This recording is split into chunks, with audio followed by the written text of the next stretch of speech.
आ उस्ताद गुजार त चेथी उहा केड़ी शय आहे मर्द के मथे में आए ऐं औरत के वरी पैर में बाए ऐं थी सके तोरी माई के पूछे हाण पुट बनी त खबर पए। हाँ या केड़ी शय आहे मर्द के मथे में आए औरत के पैरन में आए ऐं थी सके तो मारी माई के पूछे। हाँ थी सके तोरी माई के पूछे।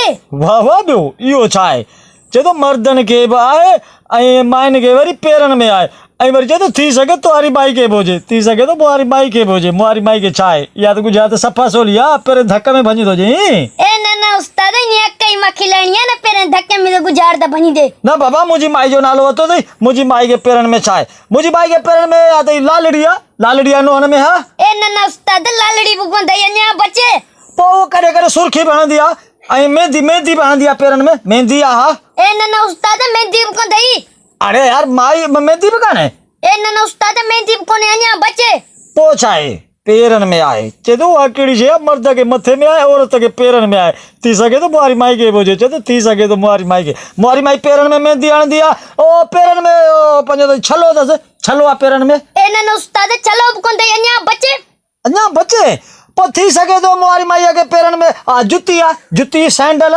ऐं बूट भी पाए थी जोराब भी पाए थी। हा ए न उस्ताद अञा बचे। हाँ अञा बचे वाह वाह ॿियो चए तो उहा कहिड़ी शइ आहे जेका मर्दनि के मथे में आए औरतुनि के पैरनि में आए थी सके तो मुआरी माई के भोजे चए तो तुम्हारी माई के भोजे मुआरी माई के बि कोन्हे छा आहे इहो मर्दनि के बाबा मर्दनि के मथे में टोपी आहे टोपी आहे। ए न उस्ताद अञा बचे पोइ मुंहिंजे ख़्याल में पटको अथई पटको भी मर्दनि के मथे में आहे। ए न उस्ताद अञा बचे पोइ मुंहिंजे ख़्याल में मर्दनि के मथे ते पंहिंजो अथई केप घणा मर्द पाईंदा आहिनि केप आहे। ए न उस्ताद केप बुको दई अञा बचे पोइ मुंहिंजे ख़्याल में मथे में जूआ मथे में। ए न उस्ताद जूआ बुको दई पोइ मथे में कलर आहे कलर जेको वारनि खे कंदा आहिनि इहो आहे मर्दनि के मथे में। हा ए न उस्ताद कलर बुको ने अञा बचे। हाँ अञा बचे मर्दनि के पोइ मथे में छा आहे औरतुनि खे त मेहंदी आहे मथे में मर्दनि खे छा आहे मर्दनि के अरे बाबा इहो अथई मुंहिंजे ख़्याल में मथे ते मेहंदी आहे मथे में मर्दनि के। हा ए न उस्ताद मेहंदी वारी किथाई अञा बचे। हाँ अञा बचे वाह वाह ॿियो चए थो त औरतुनि के पैरनि में आए ऐं थी सके तो मुआरी माई के मेहंदी बि चए थो न छलो बि न चूड़ी त पैरनि में कोन थी पाए न चूड़ी कीअं पैरनि में पाईंदियूं ऐं मर्दनि खे वरी चए थो टोपी बि कोन्हे पोइ अछा मथे में वार ते अछा मर्दनि के मथे में। हा ए न उस्ताद अञा बचे।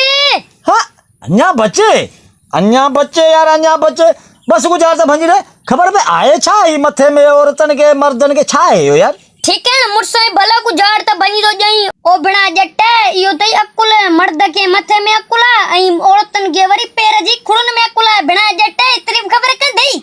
अरे हाँ यार वाकई अकुला मर्द के दिमाग में मथे में अकुला माइन के वरी खुड़ी में अकुला जिथे के देवतन जड़ा कराइंदियूं। हाँ इहा कलाऊं करणा रोस पर मुझे मजा आई है बना हुजे।